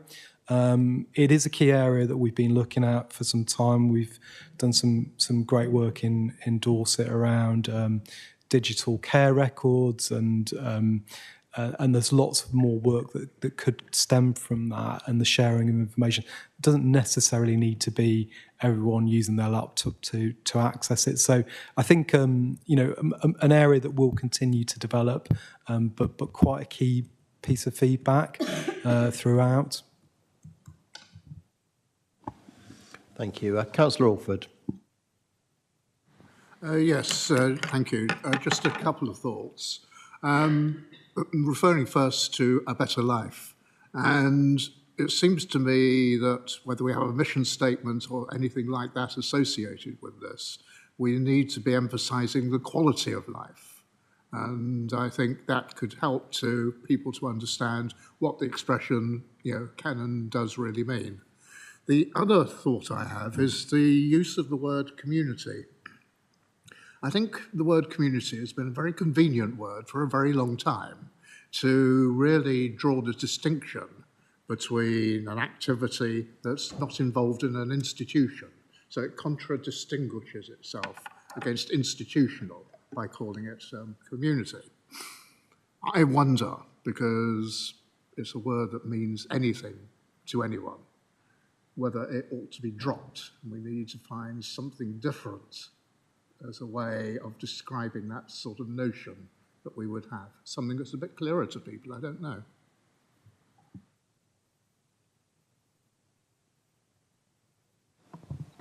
If I come in first, and then I think Mark wants to add something specifically on the sort of community point. Yeah, I mean, A Better Life was sort of an aspirational title that was used for our transformation plans going back a few years, and it's a brand that seems to work. But I think it's about how we define that, and certainly we got some really clever feedback on that. What does that mean for the individual?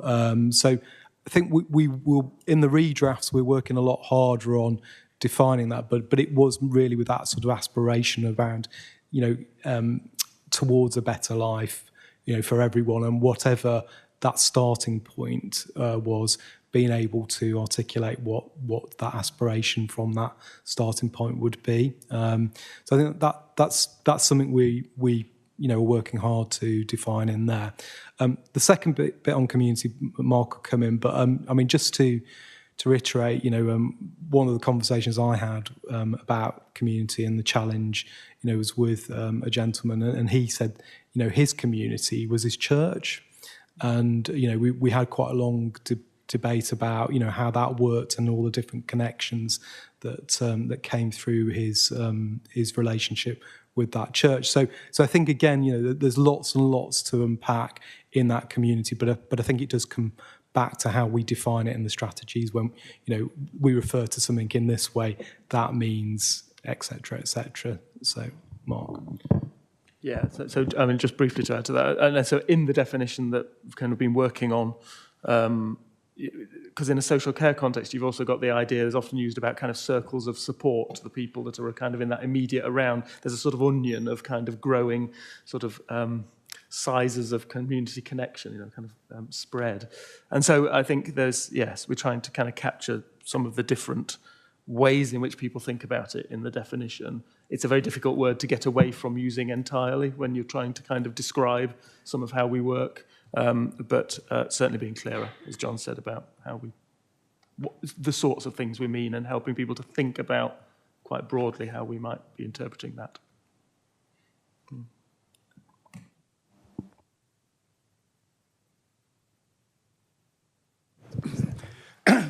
So thank you, Chair. You've sort of reminded me, and I don't want to get overly bureaucratic, but I think Councillor Alford raises a really good point, and I think what is community is not restricted to adults. Of that it's certain. And it strikes me that children will deal with communities. We certainly do. Other people do. I'm nervous that I don't want to hold up the working adults, but I'm equally nervous that actually there is a danger that we might have definitions of communities within different directorates that are either contradictory or don't mesh together particularly well. If I can make a suggestion, I will take this at my regular meetings with the leader and the chief executive, because I don't think we want to get hung up on this, but I do think there is some value in trying to get a degree of consistency around what Dorset Council sees in communities. But if you don't agree, please tell me. But if you do agree, I'll take it outside of this meeting. Thank you, Chair. Thank you, Councillor Walther. I think that'd be very useful if you will take that up in your next meeting. Councillor Ezard. Well, this is a similar vein that I was going to ask. I think community is a holistic word, which is all-embracing meaning, really, because it means different things to different people, but absolutely it means to lots of people. And we deliberated this when we were discussing our trust with the Purbeck Youth and Community Foundation. For one thing, I didn't want foundation, but I thought the community was a good thing because it is all-embracing. It's not just the youth centre or the youth people we were looking after, it's all of the community. And that means all sectors, you know, from when you get born to really old age, whatever age, you know, you are. So everybody, it's an all-embracing word, and I would say holistic, you know, from what you want to call it. But yes, it is a difficult one if you put it in anything without making it, you know, explaining the context of what you want. The other thing with this paper, although we've got now Dorset Care as our, you know, main company, local authority trading company, with our care homes, it's not mentioned a lot in here. And I thought maybe we should have it in there somewhere. It is the absolute critical thing you mentioned about we build the care workforce. I mean, it is how we guide this. And, you know, when you've got in there, it's actually on this slide on the screen, that first sort of bullet point where you say we help progress them through their career. We should encourage them. We should actually really, you know, really say the first thing we're going to do is help you with your career. We're not just giving you a job.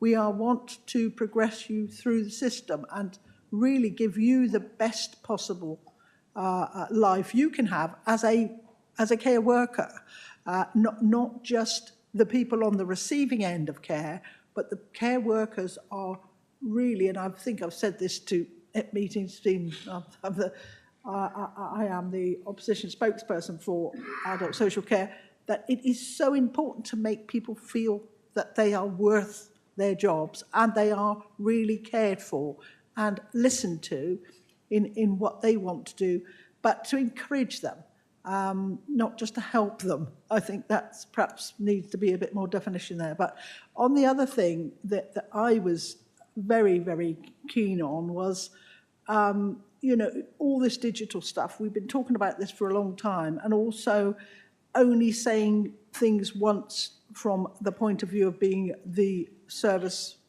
you know, receiver, that you say it only once, and that goes across the whole of the, I was going to say community, but across the actual workforce, that everybody knows then on the system that that's it. So that from digital point of view, we have to have our digital things in place that everybody that actually is in the care system can access that and access the information.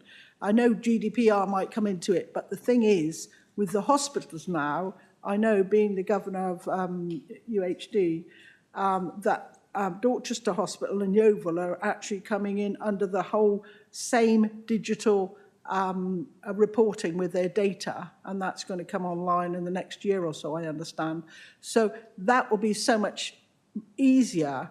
And I think that actually with our reporting and everything, that we've really got to make sure that we all can link into each other in such a way that it makes it easier for all of the people that we care for actually know that we're all singing from the same hymn sheet, and that's so important. The other thing I wanted to pick up on in the green box below is there needs to be more personal assistance for people to employ. Now, what is the definition of a personal assistant?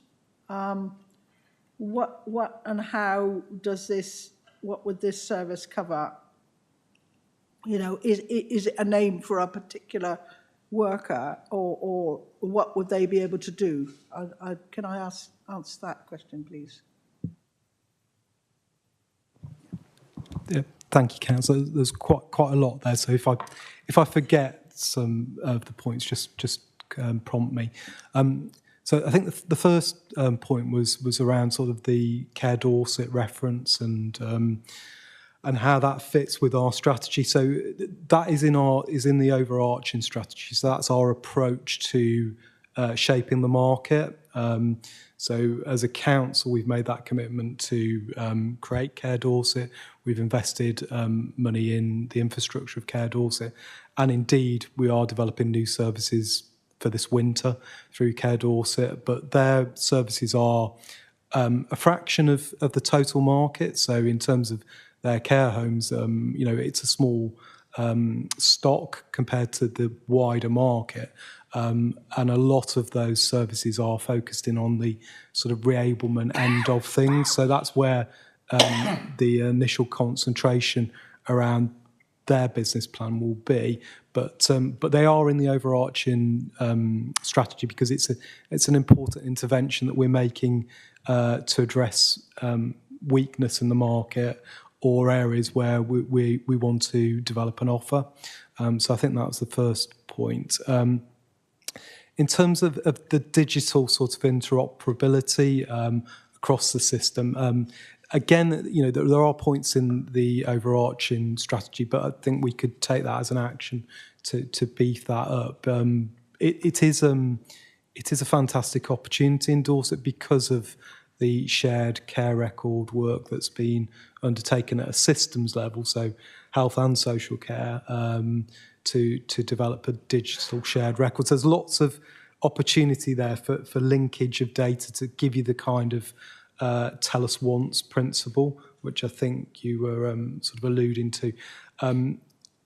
It's quite complicated to do, but there is a lot of work going into that. And indeed, in the council, in our reform programme, in our transformation programme, we're very much looking at, this because it allows us an opportunity to perhaps refocus some of our more technical skills to more technical tasks. So, if you take our OTs and our social workers, the option to be doing more complex work, much more job satisfaction, but by using perhaps some of that digital interoperability to do some of those more simpler tasks. So there's a lot of work to do that, but I think we can beef that up in the overarching strategy based on your comment today. And then the final point really on personal assistance. So personal assistance, that comes from that sort of direct payment market shaping activity. So direct payments are where people can take an assigned amount of funding to buy their own care.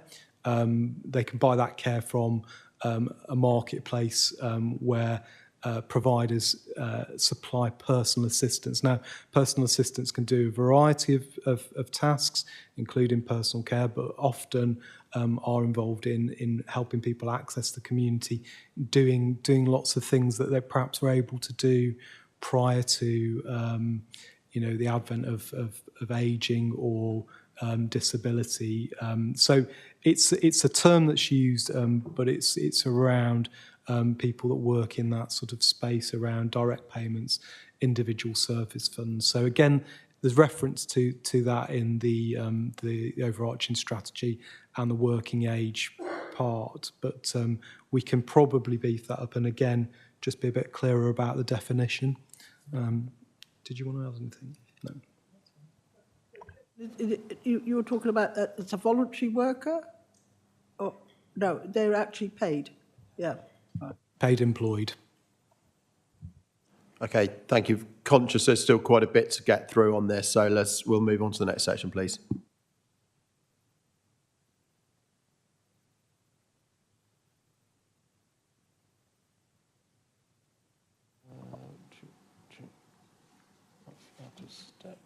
Working age strategy. Okay, so the working age strategy. First challenge or piece of feedback that sort of challenged our thinking was to say, what do you mean by working age? And that this isn't a concept that necessarily helps people engage with what we're trying to unpack and explain in the strategies. First point, partly because what is the cut-off, and that working age isn't as rigid as it used to be in terms of definitions. And although we might use a lot of our data collations around 18 to 64 and 65 plus, actually in a community context, that's a less meaningful distinction. But also for some of the people that these strategies are thinking about, they may not be able to work because of the complexity of their needs, and therefore framing the strategies in a working age context doesn't help them and their circles of support kind of feel that it's about them. So talk a little bit later about the restructuring of the strategies in response to that. Day opportunities was a big theme, so emphasis on the specialist support needs and not losing sight of that. Rural communities, the flexibility that people want to see in day opportunities and day services and things to do during the day and evening and weekend. Employment support being part of that as well, and vocational service developments. So the day opportunities are a very key part of this strategy. All of those elements are in some form in the model, but I think the one that we reflected on, we could strengthen, is the importance of that specialist formal day service model for people with complex needs who need that level of kind of care and support in order to access day activities during the day. So emphasis, yes, on flexibility, but also on valuing that specialist model. Autism services, a number of comments on this, on the need to reflect on autism services. There is already an autism review happening, the council working with the NHS on that, NHS-led. So that will, in time, reflect back into the strategies, the results of it, and start to strengthen the content there. And need for, a couple of points were made around the need for multi-agency working arrangements on hoarding was the thing that was kind of particularly mentioned, but actually on complex care and some of the more challenging casework particularly. And that's already happening. It wasn't referenced in the strategies, but will be, and it's already work that's happening in partnership with the NHS through Learning Disability and Mental Health Services. So we can certainly bring that into the strategy so people have visibility of it. And then if I just, one quote that backs that up is around mental health support for young people, more preventive work around mental health and young people. And that's something that we're currently doing work now with our colleagues in children's services and with the NHS around a joint commissioning strategy for birth to settled adulthood. And a theme that is very much being explored in that is the work that sort of our NHS partners have prompted principally about child and adolescent mental health services. So that will be a part of that piece of work, and we can reference it here and the power that has for people entering adulthood with those needs. So if I just pause there on working, what was the working age strategy.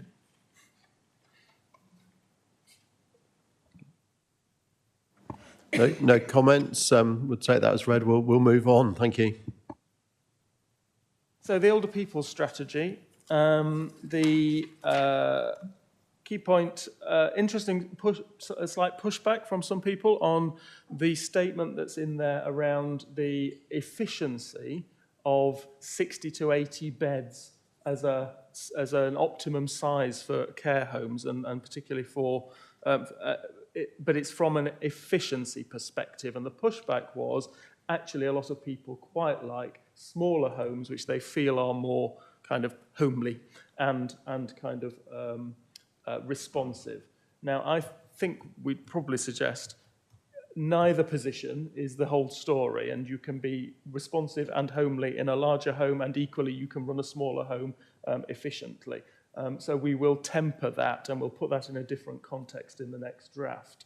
It does remain the case that the evidence suggests that greater efficiency for providers is achieved on that optimum size, but that clearly isn't the whole story, and that clearly isn't all that matters to people when they're choosing a care home. So I think we'll temper that, and I'm kind of working on that now. Dementia was mentioned a number of times. the need for provision for people whose behaviour challenges services, and thinking about some of the residential care settings, which are not nursing care settings but are residential care, the suggestion, the feedback was need to develop those competences to manage behaviour that is more challenging. And so that is part of our market development strategies, and is part of it is referenced, but it could be more strongly messaged. And a wider piece of work, which we'll come back to in the co-production priorities, around opening up that conversation about dementia as a condition to live with, and how services respond. So that's pointed to will be pointed to in the strategies. Real encouragement to put more in about intergenerational projects, and so that's it wasn't currently referenced, but certainly can be an important way of ensuring that our communities are supportive of people as they age, and if they age with developing care needs.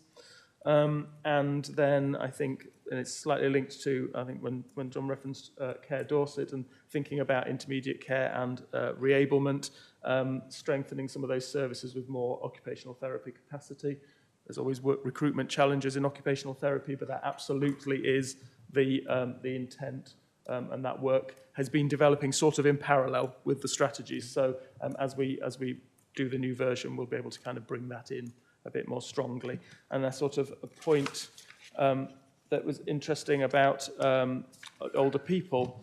Well, this potentially has wider implications, but it was from somebody who had an aging partner, and was worried about talking to us because didn't want to put at risk the care home placement that they had if they raised issues and it somehow got back to the provider. And I think there's a real, it's a useful flag to make sure that that narrative is out there about the importance of safeguarding across the system, and the way that the council and partners all buy into that and all work to make sure that the system is as safe as possible, and how that relates to our commissioning responsibilities in the market as well.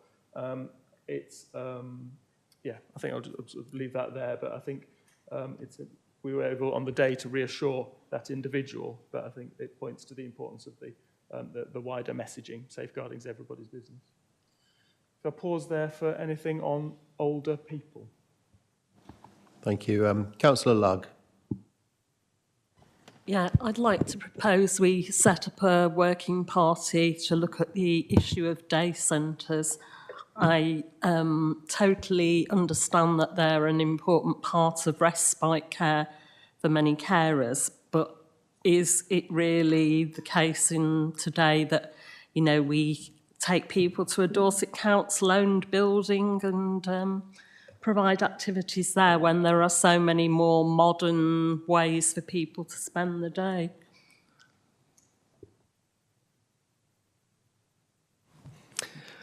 Yes, so I think you've probably stolen Peter's thunder a little bit there, because at the end of the presentation, one of the questions was, you know, where does the committee want to, you know, take its attention? And as I've said, we've all said that the strategies are, you know, living documents. We will constantly be revisiting them. So I think, you know, day services had been muted as one of those areas that we would look at. But just to be clear, I mean, the day opportunities that we want to move to, which would include some of those services that are currently delivered through our in-house or was in-house, but is arm's length Care Dorset. You know, that is a substantial amount of investment in day opportunities, but it's not the totality of it. There are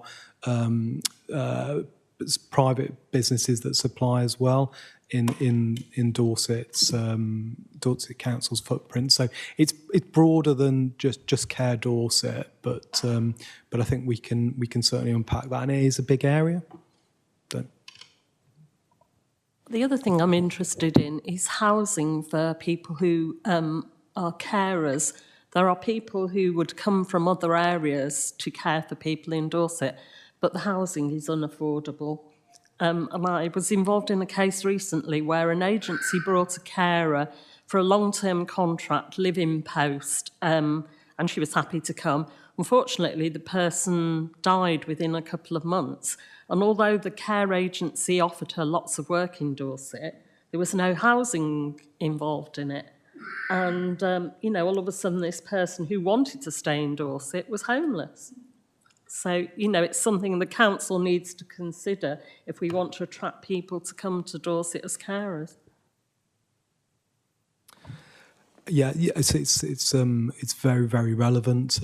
We know this is a limiting factor for the workforce more generally. So we're fortunate to be part of an adults and housing directorate. So Vivian oversees both adults and housing, and I'm working with Andrew, the Director of Housing, to look at that alongside Claire, from a children's angle, because it is a really important factor. If we can get that right, we can build a workforce. So lots of, options moving forward around, accommodation akin to key worker. We can start to apply that to our new builds. Lots of more accommodation with care options that can carry that sort of provision. So it is an area that we do reference in the strategies, but it's one that's probably one of the hardest to crack, if I'm being honest. Thank you. And Councillor Lugg will pick up the working groups, because I believe probably at the end we'll have several working groups without preempting and probably set up after this. So we'll pick that one up again. If we could continue.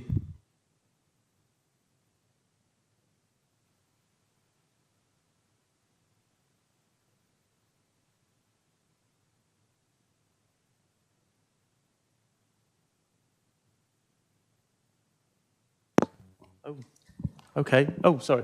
Okay, I'll repeat that. Now my microphone's actually in its slot. There isn't a huge amount to unpack with this, because a lot of the comments were in line with the strategy, and I think that's probably because we'd done that piece of co-production work previously. So I think that probably helped us to have got this into the right sort of place. A couple of points.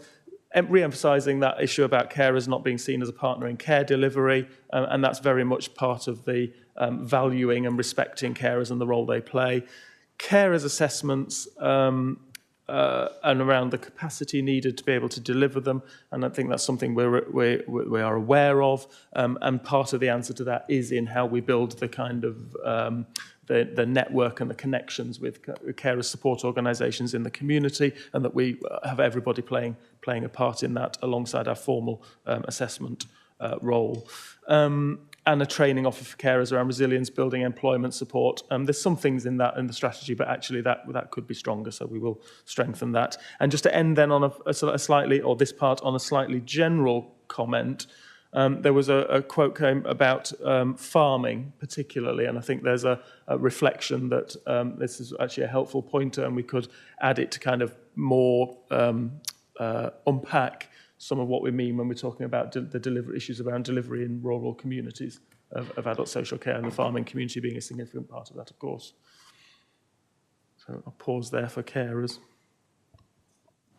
Thank you. Thank you. Any comments from members? Councillor Alford. I would just say that when I read that page, it wasn't obvious to me what the background thinking behind farming in this context was about. So I don't know whether there's any more you wish to say. The particular, it was an email we had in from somebody who had a conversation with one of our colleagues and put it into an email, and it was around people who are running their farm business while still having somebody at home, their role of carer, effectively, alongside running their farm business, and just the challenges and the difficulties that go with that, the difficulties of them sourcing support to kind of give them respite and give them breaks because of the rural location. So I think it's not something there's an immediate answer to, but that's the context of it being flagged up, and it backed up that other colleagues then in operational teams said this was an issue they had encountered elsewhere as well, so it wasn't an isolated case. And just to add to that, that featured in some of our general feedback when we went out to localities, that, you know, we were missing an opportunity around some of the assets that exist within farming communities and you know, in particular, services that could be run from farms. You know, it's a huge asset in this area. So it was more of a sort of general push that, you know, don't forget about this sector. It can contribute, and actually in lots of you know, different parts of the country, you know, you do see some really positive stories around day opportunities and farming. So it was a little bit of a prompt in that direction. Thank you. Councillor Ezard.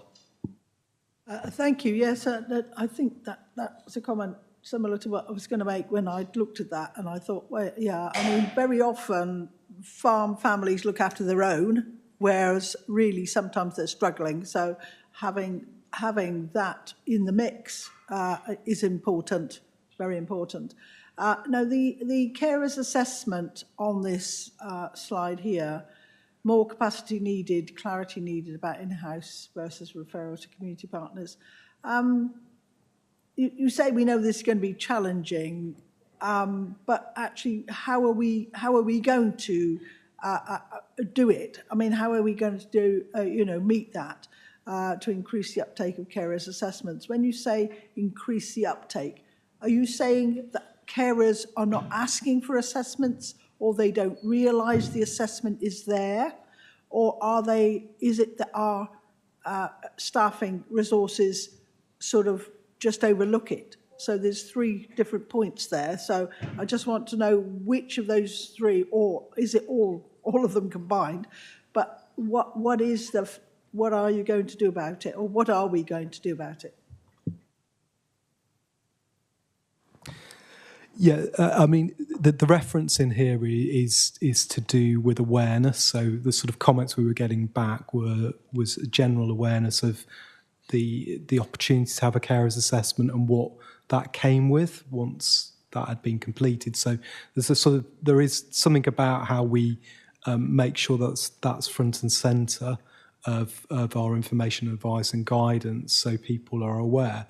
But there is also, capacity issues in progressing all assessments quickly at the moment. So, product of the pandemic has been the backlog. We are working our way through that. And that links a little bit to that point I made about, where we're looking through our transformation work to try and use digital to free up time to do more of that type of work from our frontline staff. So it's all connected, but primarily in the strategy, it was about awareness in the first instance. Thank you. Councillor Batstone. Just picking up again on the farming comment that, speaking as chairman of the Council Farms Liaison Panel, we're trying to encourage our tenants to think in terms of what they might do to reach out to offer some sort of caring, supportive experience to people in the community, not necessarily their own family, but others that we might ask them to accommodate. Well, there's Rylands Farms and the work they do with retired farmers or farm workers there. That's not one of our farms, but we work closely with them. So that thought is very much there within our council farms. Thank you. Okay, move on. So, yeah, just a final 2 short slides then just about the next steps, and then I'll hand back to Councillor Wharf. So, as I said, we're looking at the structuring of it, and so the structure that's down the right-hand side currently being worked out at the moment. So, actually have something that's much more a strategy that's about a better life, notwithstanding what we've said about that framing, but for all adults in Dorset. And so that then takes all of the kind of prevention, community approaches, support care services standards, and a particular focus on those that are living with additional needs in our communities, and then layer onto that 2 further shorter strategies, one about the particular needs around people who are as they age, so better ageing, and one about carers, and then put all that stuff that's about how we commission and that infrastructure as a sort of supportive piece I've put it at the bottom there, but it's important, and it's certainly important in our context about how we work with the market, how we use data, and so forth in commissioning. But I think the feeling was that was too front and centre in that overarching strategy. So the main strategy will be how we support adults in Dorset.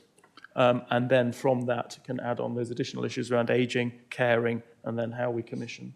So that's what we're looking at the moment, and that will then takes away the working age kind of distinction a bit, and perhaps I think puts it in terms people can better understand and work with. This is actually coming, this slide says January, but since we dispatched it, we've agreed, Councillor Wolf's agreed with the leader, this is going to February, which will give us a bit more time to just make sure all the right eyes are on it, and we're comfortable with the new versions. And again, just to really put that in the context, that's again, it will go to February. It will. I feel confident, get approved and signed off. It is the start of an ongoing conversation to use those documents to develop the future thinking about where social care is going. So it's not the end of the process. And so continued co-production. There's some ideas on this slide about how we will continue to engage, how we'll improve the uptake around it. Certainly get that conversation out to people, use some of the thematic ways in which we can explore real specifics that kind of are kind of in people's minds and important to them. And in that context, some of the priority themes that we already had on lists to kind of thinking about what our co-production priorities would be, and I think we're very much backed up by the conversations we had, and those are on the right there. So that potentially then, if I can hand over to Councillor Wharf, then if you hold that in mind while thinking about some of the questions that Councillor Wharf wants to pose. Oops. Thank you. Just before I go to the slide, can I thank you and the committee for what I think has been a really useful, detailed, but really sensible review of the strategy. I'm really grateful. Can I make the point that I didn't say to this committee, but I did extend to February because I thought the idea of bringing this to the committee and then effectively 2 working days later, because it may be January, but my experience is that after today, it will be quite difficult to get people in the same room, etc. And I wanted to be able to take any thoughts you had away and have a good think about them. Can I, again, before I come to the slide, the idea of setting up some working groups I'm really, really pleased with. I think that's a really good idea. Clearly, and again, I don't want to sound as though I'm in any way nagging or being patronising, but the terms of reference of those working groups will be essential to be effectively defined so that the Directorate and you can do a sensible job that's got a start and a finish and a process associated with it. So whilst it is absolutely your call, we would very much like to be involved in the construction of the terms of reference, because it could be we say, well, look, that's not us, that's Care Dorset, we suggest you do it that way, a variety of other things. So I think there's the process. I think I would very much like you to agree today what the working groups would be, because I'd like those to go in the Cabinet paper, because I'd like to be able to address the Cabinet about them and give them some idea as to what the working groups are doing, so that publicly we have a very clear, transparent process. So what I'm saying is, please set up the working groups. Please give yourself some room to be able to have flexibility in terms of the terms of reference so that we can all get together, because sometimes you don't think about some of the implications until you sit down and work with them, and we will help you in whatever way you like, and I think that's fine. One other group. It was really interesting, the point about the feedback about the size of care homes, because it's one that, you know, we've all probably had relatives in care homes, and it's one that is quite a problem, because 80 is very clearly the economically most sensible number. So we have to get best value for money. So I think, forgive me, what wasn't said, Mark, was we actually need to spend a bit of time talking to care home owners and our own people to try and to get them to understand how they have the, you know, think large but act small, how they can continue the sense of, dare I say it, community. And I sort of mean that. It's quite an interesting thought because that's another community, and you are trying to set up a little community with which too large a group you have quite a lot of difficulty doing. So there's some quite, you know, there's some quite interesting interactions over here. So yes, if we can think about that. How would you like to be involved in the strategy? I think we've actually said, you know, we'll set up some working groups. You will set up some working groups, and we will help you. There are other ways we can help you.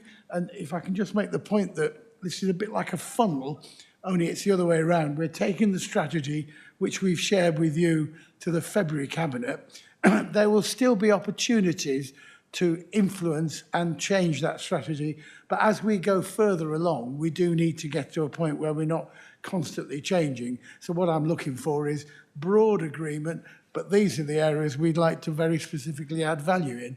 And that's great. We will work with you in whatever way you want us to. Thank you, Chairman.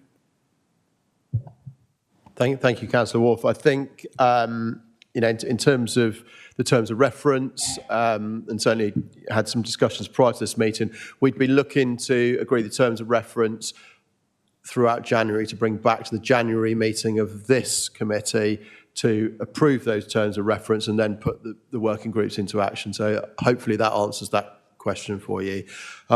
We've already heard from Councillor Lugg with the suggestion that we look at day opportunities, and that is one of the, again, I spoke to Mr Price before this meeting. It is something that we've committed to as part of Care Dorset to deliver something within this financial year. So I would suggest out of any working group that we put together, that will be the one that we'll probably look at first.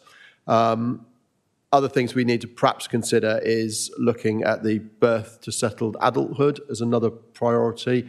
But I'm happy to take suggestions from other committee members and Councillor Ezard.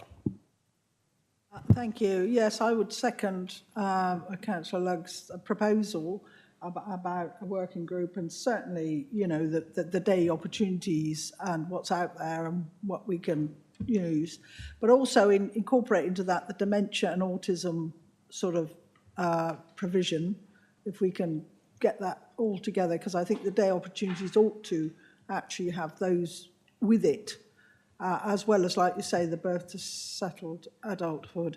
I think the things about the social care reforms and digital things, because of, I think, the change in the government and what they put on the back burner about the cap and things like that, a lot of people out there, and I know it's not part of this meeting, but a lot of people are not happy, are very unhappy about the fact that the government paper and the government has done a U-turn on that at the moment, and that is making it very difficult for lots of people. So really, I think we need to concentrate really on what we can give as opportunities for, you know, the day opportunities, dementia, autism, and the birth, whatever that means, birth to settled adulthood. This thing about how you provide the transition for that, especially with obviously people that disabled or got mental problems. So I think, yeah, I think that is our wide enough remit that I would like to see. Thank you. Councillor Lugg. Just like to ask Councillor Ezard, when she says about autism, when she mentions autism, does she mean autistic adults, because autistic children will be in school? It's adults. I mean, I'm looking at adult social care. The angle of this is day opportunities for adult social care. Also for those disabled that are, you know, more, that aren't in perhaps schools but are in special settings that are not that old either, if I can say it that way, that are that we do provide for at the moment. But I think we need sometimes to look at it rather than it's separate to put them together? Thank you.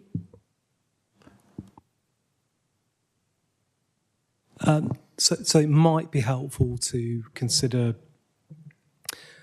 through the birth. So the birth to settled adulthood suggestion was to look at the evolving commissioning plan. So that's something that sits across both children's and adults, and we've been doing a huge amount of work on that. Through our engagement on the adult strategies, we did a specific engagement on that. So there's a sort of starting point around what that joint commissioning plan might look like. Within that joint commissioning plan would be services for those who have autism. So it could run all the way through. So if you did, a day services, an adults day services piece, but you also did a birth to settled adulthood focusing on autism through the joint commissioning plan, you probably tick both those boxes. So it's just a suggestion how you might approach that. Thank you. That's really, really helpful, because I wasn't sure which one that sat in, and I think hopefully that clarifies that for members. Councillor Barrow. I think in some ways a recent comment to just address what I was going to say, but can we just do this in bite-sized chunks so we can actually bite something off, do it, get it done, and make a reasonable job of it without trying to do everything all at once? 100% agree with that. It just makes common sense. So I think from what I'm sensing now, we've got two working groups. One that will look at day opportunities, and the other is the birth to settled adulthood. I'm suggesting. Sorry, so the birth to settled adulthood joint commissioning plan. I think it needs to have that frame, because then it picks up the second point. Okay, yeah, totally agree. And I think in terms of priorities, we're saying that the daycare is the first priority. So in terms of the timescales, and again, we did touch on this briefly outside of the meeting, we'd be looking at the terms of reference for both of these working groups to come to our January meeting. If they're approved, then the daycare opportunities work will take place during February, with a view to bringing any recommendations from that working group to our March meeting, which in turn will form a recommendation to go to Cabinet in March. Chairman, it's late February, the Cabinet. It's up to you. I think that's a very ambitious timescale. My own personal view is I'd take a little longer on it, because I think there's a lot there, and I think I'm really keen that you'd give it proper attention. Forgive me for sounding like that. No problem. We can work some of that out around once we've got the terms of reference in place. So I'm happy to propose from the chair that we set up those two working groups, and that the terms of reference come back to our January committee for approval. Can I have a seconder for that? Councillor Batstone. All in favour? That's unanimous. Thank you very much. Okay, we'll move on to item 8, which is the forward plan, or the forward plans. Nothing much to say on these. We'll take them as read, apart from there's just an update on the Children's Social Care Review, which needs to be deferred to a future meeting, as there's been no response from government yet, so we don't actually have anything to discuss. So when we do, we'll put that into the plan. Any comments other than that on the plan? Thank you. There is no exempt business, so without further ado, I'd just like to say thank you very much for your a very useful meeting, a very thorough meeting, and wish you all a very Merry Christmas, and declare the meeting closed. Thank you. Happy Christmas to everybody else.